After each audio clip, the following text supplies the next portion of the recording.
Welcome to Bala cars. இப்போ நீங்கள் பார்க்க போகிற கார் பார்த்துட்டிங்கன்னா மாருதி சுசுக்கியில் ஆல்டோவை பற்றி தான் பார்க்க போகிறோம். வாங்க வீடியோக்குள்ளே போகலாம். இந்த கார் பார்த்துட்டிங்கன்னா மாருதி சுசுக்கியில் ஆல்டோ மாடல் பார்த்துட்டிங்கன்னா 2007-9. இதோட வேரியன்ட் பார்த்திங்கன்னா LXI. இதுக்கு ஓனர் பார்த்திங்கன்னா ஃபஸ்ட்டு ஓனரில் இருக்குது. இது ஒரு பெட்ரோல் வண்டி அண்ட் LPG கேஸும் இருக்குது அப்படின்னு இருக்காங்க. கிலோமீட்டர் பார்த்துட்டிங்கன்னா 1,05,446 கிலோமீட்டர் ஓடி இருக்குது அப்படின்னு இருக்காங்க. NSR அப்படின்னு இருக்காங்க. இது இன்சூரன்ஸ் பார்த்துட்டிங்கன்னா 4/10/2021 வரைக்கும் இருக்குன்னு இருக்காங்க.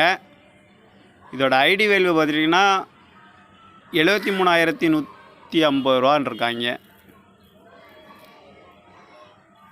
இதுக்கு ஏசி வந்துடும் இருக்காங்க. பவர் ஷேரிங் வந்துடும். சீட் கவர்லாம் பார்த்துட்டிங்கன்னா நியூ கவர் தான் போட்டிருக்குன்னு இருக்காங்க. டயர் பாயிண்ட் பார்த்துட்டிங்கன்னா 60% நல்லாயிருக்கு அப்படின்ட்டு இருக்காங்க. பார்க்க வேண்டிய இடங்கன்னு பார்த்துட்டிங்கன்னா தர்சன் கார் ஈரோடுங்கிற இடத்துல தான் இந்த கார் பார்க்க முடியும்னு சொல்லியிருக்காங்க. 2007 மாடலு 9 இருக்கா. வேரியன்ட் பார்த்திங்கன்னா LXI ஓனர் 1 பெட்ரோல் வண்டி LPG கேஸ் இருக்குது. TN 36L2373ங்கிற நம்பரில் தான் இந்த கார் இருக்குதுன்னு சொல்லியிருக்காங்க. இந்த காரோட ப்ரைஸ் என்ன சொல்கிறாங்கன்னா 2 லட்ச ரூபா சொல்கிறாங்க. ரேட் வந்து குறைக்க முடியும்னு சொல்லியிருக்காங்க. குறைச்சி பேசி இந்த காரை பை பண்ணிக்கலாம்னு சொல்லியிருக்காங்க. இந்த மாதிரி கார் வீடியோக்கெலாம் பாலா கார் சேனலை சப்ஸ்கிரைப் பண்ணிச்சுக்கோங்க. தேங்க்யூ ஃபார் வாட்சிங்.